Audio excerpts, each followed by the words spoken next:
Štai kokie kadrai plinta socialiniuose tinkluose. Lokys bando perlipti šviežiai pastatytą spygliuotą tvorą pasienyje. Atkakliai ropščiasi į viršų, tačiau perlipti niekaip nepavyksta.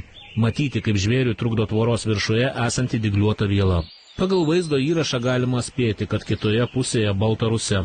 Lokiai gyvena pastarojo šalyje, taip pat Estijoje, gan dažnai sutinkami ir Latvijoje, o Lietuvoje labai retai.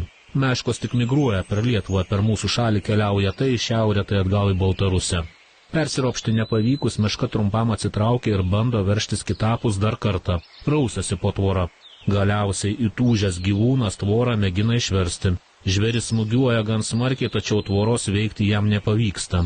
Lokiui tikriausiai teko ieškotis aplinkelio. Šie gyvūnai nesunkiai suranda, pro kur pralysti. Tai gali būti ir upė. Lokiai puikiai plaukia, o tvorų upėse nėra. Lietuvos pasieniečiai patvirtino, kad tai Lietuvoje Švenčionių rajone nufilmuoti kadrai. Per tvorą meška į Baltarusiją brautis bandė rugpjūčio 18 dieną. Veikiausiai jį rado kelią ir jau vaikšto anapus. Anot Lietuvos pasieniečių vasarą jiems buvo žinoma apie 2 meškas Lietuvoje. Viena klaidžioja Švenčionių rajone, kita palei sieną klaidžioja Šalčininkų rajone vadinamoje Dieveniškių kilpoje.